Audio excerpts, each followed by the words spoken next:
चल सन्यासी मंदिर में कि मेरा कंगना और तेरा चिमटा, अब चिमटा बजे ना बजे कंगना तो बजी रहा होगा कहीं ना कहीं। समाजवादी पार्टी के मुखिया अखिलेश यादव गुरुवार को गाजीपुर के लुटावन महाविद्यालय पहुंचे। यहां उन्होंने पूर्व मंत्री स्वर्गीय कैलाश यादव की मूर्ति का अनावरण किया। इसके बाद जनसभा को भी संबोधित किया। इस दौरान उनके मंच पर जाति जनगणना की मांग करता हुआ बैनर भी लगा दिखा। सपा अध्यक्ष अखिलेश यादव ने कहा कि मैं पीताम्बरा मंदिर जाना चाहता था, लेकिन बीजेपी कार्यकर्ताओं ने मुझे वहां नहीं जाने दिया। उन्होंने सवाल करते हुए कहा कि वहां पुलिस फोर्स क्यों नहीं थी। इस दौरान हमें पता चला कि हमारी सिक्योरिटी कम क्यों की गई। ये लोग कहीं न कहीं आप लोगों को भी अपमानित करा देंगे।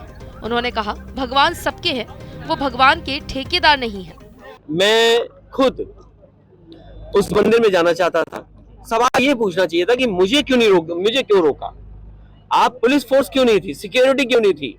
तब मुझे लगा कि इन्होंने मेरी सिक्योरिटी क्यों कम की, कि ये लोग कहीं ना कहीं आपको अपमानित करा देंगे। इसलिए भगवान सबके हैं, भगवान के वो ठेकेदार नहीं है। हम अपने घर में रख लेंगे मूर्ति, हम पूजा करेंगे, क्या रोक लेंगे बीजेपी के लोग? सवाल ये है कि आप मान नहीं दे सकते। पत्रकारों से बात करते हुए अखिलेश यादव ने कहा कि महाभारत में कर्ण ने क्या फील किया था, इस पर रामधारी सिंह दिनकर ने भी लिखा है। बीजेपी को उन भावनाओं को याद करना चाहिए, तब वो उसको महसूस करेंगे। साथ ही कहा कि बीजेपी में जितने भी पिछड़े हैं, सबकी आत्मा मर गई है। बीजेपी कभी सामने नहीं आना चाहती, और बीजेपी से मैं कहूंगा महाभारत का ज्ञान बहुत है ना उन्हें।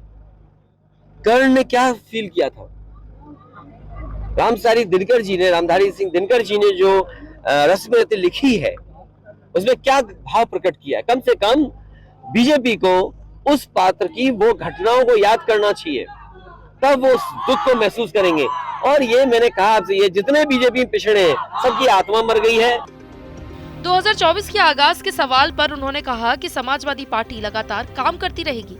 इस दौरान अखिलेश ने दावा किया कि पिछले चुनाव में हमने जितनी सीटें जीती थी, इस बार उससे भी बेहतर परिणाम सामने आएंगे। लगे हाथ उन्होंने इन्वेस्टर समिट पर भी तंज कस दिया और कहा कि आप सूट पहनकर जाइए और टाई लगा लीजिए। शंखनाद समझा जाए 2024 का। मैं आपसे कहता हूँ समाजवादी पार्टी लगातार काम करती रहेगी, और उम्मीद है कि जिस तरीके से लोकसभा पीछे जीते थे उसी से बेहतर परिणाम इस बार उत्तर प्रदेश में समाजवादी के पक्ष में आने वाला है। जो आज गठबंधन में दल है उनके अलावा कोई मुझे नहीं लगता गठबंधन में नया दल आएगा। इन्वेस्टर समिट में बहुत सिंपल है, आप टाई लगाइए, सूट पहन के एमओयू कर लीजिए। एक दिन पहले ही डिप्टी सीएम केशव प्रसाद मौर्य के समाजवादी पार्टी को गुंडा करार देने के बयान पर भी अखिलेश यादव ने पलटवार किया और कहा कि आप लोग समझ ही रहे होंगे कि गुंडा कौन होगा। उन्होंने कहा कि केशव प्रसाद मौर्य को शर्म आनी चाहिए। समाजवादी पार्टी की मांग है कि हम जाति जनगणना चाहते हैं।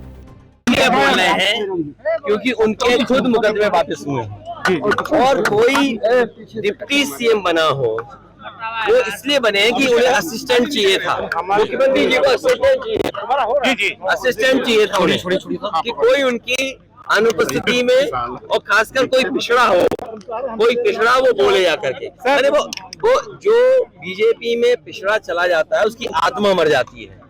बताओ, उन्हें शर्म नहीं आ रही है कि किस तरीके से अपमानित किया जा रहा है। उन्हें शर्म आनी चाहिए कि किस तरीके से लोगों को अपमानित किया जा रहा है। और वो भी उन्हें कभी स्टूल पे बैठाया गया, तो वो चाहते हैं कि बहस कुछ और, लेकिन समाजवादी पार्टी की मांग है जाति जनगणना, और हम तो कहेंगे कि जाति जनगणना हो और आबादी के हिसाब से हक और सम्मान मिले। 14 फरवरी को काऊ हक डे मनाने के बीजेपी के अभियान पर अखिलेश यादव ने कहा कि देश की राष्ट्रीय पार्टी होने के बाद भी कोई हिंदी में नाम नहीं ढूंढ सकते थे क्या? देखिए, वो हक डे इसलिए मना रहे हैं कि किसी दुनिया में किसी हिस्से में गाय के पास बैठ करके उससे स्पर्श कर करके कई बार लोगों को अनुभव अच्छा होता है। मुझे नहीं पता बीजेपी क्यों इसको ऐसा नाम दे रही है। मुझे लगता है जानबूझ करके इस पर रिसर्च की होगी उन्होंने। बिना रिसर्च के ऐसा शब्द का इस्तेमाल करना ठीक नहीं है। हिंदी में भी तो नाम हो सकता था। यार, ये देश की नेशनलिस्ट पार्टी है, और नेशनलिस्ट पार्टी होने के बाद आप हिंदी में नाम नहीं ढूंढ सकते कुछ। अरे, गले मिलने की बात है, उसको छूने की बात है, स्पर्श करने की बात है। स्पर्श दिवस भी हो सकता था, गाय को स्पर्श करने का दिन हो सकता था, लेकिन हक दिवस? अरे भाई, बीजेपी वालों कुछ तो सुधार दो अपनी भाषा में। अखिलेश से जब राजभर के बारे में सवाल किया गया तो उन्होंने कहा कि मैं उनके बारे में कुछ नहीं कहूंगा, लेकिन बस मुझे एक गाना याद आता है।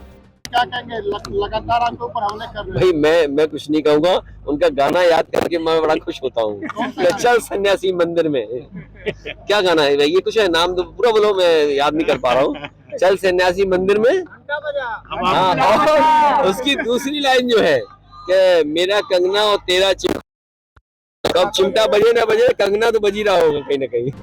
फिलहाल कार्यक्रम में अपने भाषण में अखिलेश यादव ने ये बात भी मानी कि आजमगढ़ उपचुनाव में समाजवादी पार्टी बेहतर प्रदर्शन नहीं कर पाई थी, लेकिन 2024 के लोकसभा चुनाव को लेकर उन्हें उम्मीद है कि एसपी कार्यकर्ता इस हद तक समाजवादी पार्टी को जमीनी स्तर पर मजबूत करने को लेकर काम करेंगे कि गाजीपुर से होते हुए आजमगढ़ और प्रदेश के दूसरे सिरे तक पार्टी आगामी लोकसभा चुनाव में बेहतर प्रदर्शन करेगी।